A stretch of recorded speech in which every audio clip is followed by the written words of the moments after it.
Bapak, Ibu, saudara dan saudariku yang terkasih di dalam Tuhan, sebuah refleksi akhir tahun 2025. Mari kita sama-sama merenungkan dengan tema menemukan makna di balik waktu yang berlalu. Di penghujung tahun 2025 ini, kita berdiri di ambang antara yang telah lewat dan yang akan datang. Waktu tidak pernah berhenti. Ia terus berjalan, meninggalkan jejak dalam bentuk kenangan, luka, kegagalan, juga harapan yang sempat tumbuh lalu gugur. Akhir tahun bukan sekedar pergantian angka dalam kalender, melainkan undangan sunyi untuk masuk ke dalam diri, menatap hidup apa adanya, dan berani jujur pada hati sendiri.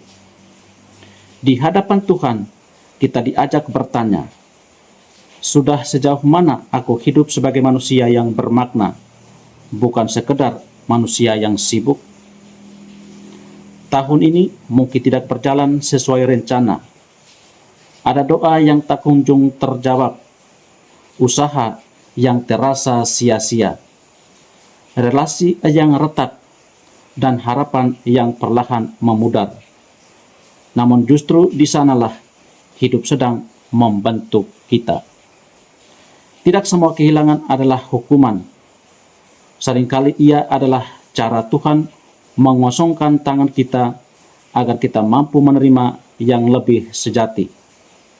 Hidup mengajarkan bahwa tidak semua yang kita genggam perlu dipertahankan, dan tidak semua yang pergi harus disesali. Ada berkat yang datang dalam rupa air mata, dan ada pertumbuhan yang lahir dari kesabaran yang diuji.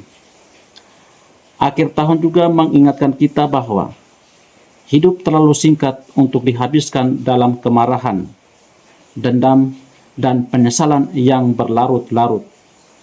Luka yang tidak disembuhkan akan menjadi beban yang mengikat langkah ke depan. Mengampuni bukan berarti melupakan rasa sakit, tetapi memilih untuk tidak membiarkan luka menguasai masa depan. Di titik ini, keberanian terbesar bukanlah melawan dunia, melainkan berdamai dengan diri sendiri, menerima keterbatasan, mengakui kegagalan, dan tetap percaya bahwa Tuhan tidak pernah selesai berkarya di dalam kehidupan kita. Tahun 2025 mengajarkan satu kebenaran penting. Kesetiaan dalam hal-hal kecil seringkali lebih berharga daripada keberhasilan besar yang dipamerkan.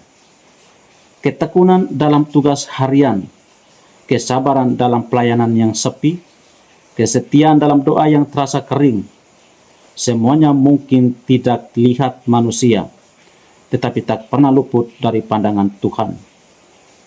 Hidup yang bermakna tidak selalu ditandai dengan tepuk tangan, melainkan dengan hati yang tetap setia meski berjalan di dalam kesunyian.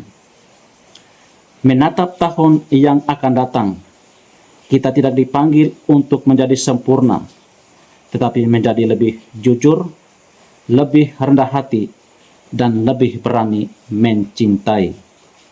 Jangan menunggu hidup menjadi mudah untuk bersyukur.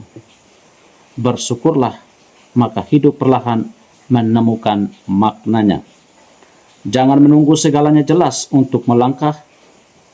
Iman justru bertumbuh ketika kita berani berjalan meski jalan masih samar.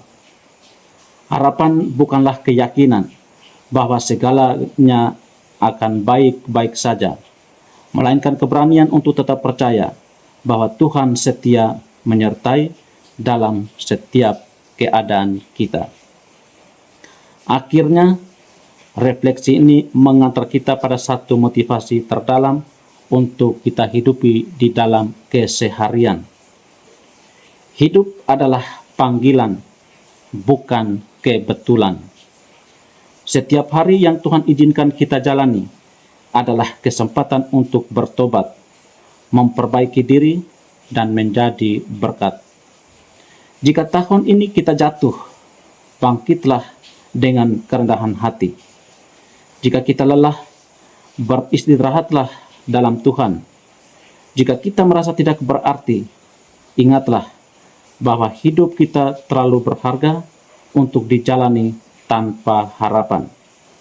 Biarlah tahun 2025 ditutup bukan dengan kesombongan atas pencapaian, melainkan dengan syukur yang dalam, iman yang diperbaharui, dan hati yang siap melangkah dengan penuh kepercayaan kepada Tuhan yang setia dari awal sampai akhir.